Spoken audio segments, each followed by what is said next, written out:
Welcome to Madasaling Pinoy, your prayer partner. Ngayon po ay Sabado sa ikalawang linggo ng 40 araw na paghahanda. Ang mabuting balita ng Panginoon ayon kay San Lucas. Noong panahong iyon, ang mga publikano at ang mga makasalanan ay nagsisilipat upang makinig kay Jesus. Nagbulong-bulungan ang mga Pariseo at ang mga Eskriba. Ang sabi nila, ang taong ito'y nakikisalamuha sa mga makasalanan at nakikisalo sa kanila. Kaya't sinabi sa kanila ni Jesus ang talinhagang ito. Isang tao ang may 2 anak na lalaki. Ang wika ng bunso, Ama, ibigay na po ninyo sa akin ang mamanahin ko. At binahagi sa kanila ng ama ang kanyang ari-arian. Pagkalipas ng ilang araw, ipinagbili ng bunso ang kanyang ari-arian. At nagtungo sa malayong lupain, taglay ang buo niyang kayamanan. At dooy nilustay na lahat sa diwastong pamumuhay. Nang malustay na niya ang kanyang kayamanan, nagkaroon ng matinding tagutom sa lupaing yaon at nagdalita siya. Kaya't namasukan siya sa isang mamamayan ng lupaing yaon. Siya'y pinapunta nito sa bukid upang mag-alaga ng baboy. Ibig sana niyang punan ng kanyang pagkain kahit ng mga bungang kahoy na ipinakakain sa mga baboy, ngunit walang magbigay sa kanya.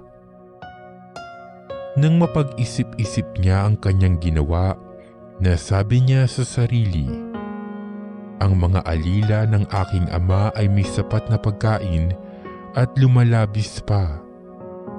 Samantalang ako'y namamatay sa gutom dito.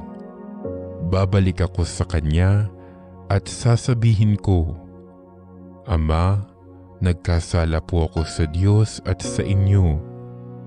Hindi na po ako karapat-dapat na tawagin ninyong anak. Ibilang na lamang ninyo akong isa sa inyong mga alila. At tumindig siya at pumaroon sa kanyang ama.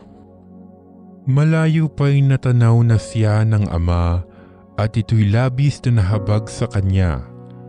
Kaya't patakbo siyang sinalubong, niyakap at hinagkan.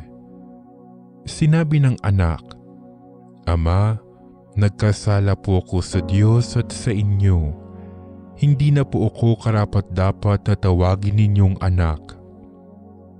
Ngunit tinawag ng ama ang kanyang mga alila.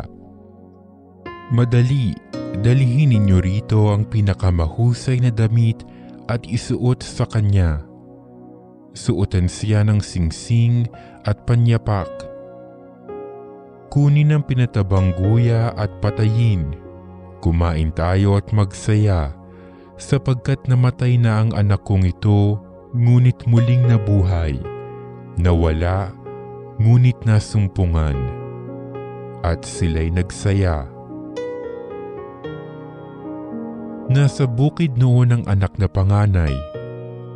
Umuwi siya at nang malapit na sa bahay, ay narinig niya ang tugtugan at sayawan.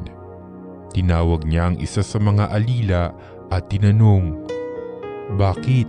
May ano sa atin? Dumating po ang inyong kapatid, tugon ng alila. Ipinapatay ng inyong ama ang pinatabang guya sapagkat nagbalik siyang buhay at walang sakit. Nagalit ang panganay at ayaw nitong pumasok sa bahay. Kaya't lumabas ang kanyang ama at inamo-amo siya. Ngunit sinabi nito, Pinaglingkuran ko po kayo sa loob ng maraming taon at kailanmay hindi ko kayo sinuway. Ngunit ni minsay hindi ninyo ako binigyan ng kahit isang bisirong kambing para magkatuwaan kami ng aking mga kaibigan. Subalit nang dumating ang anak ninyong lumustay ng inyong kabuhayan sa masasamang babae, ipinagpatay pa ninyo ng pinatabang guya.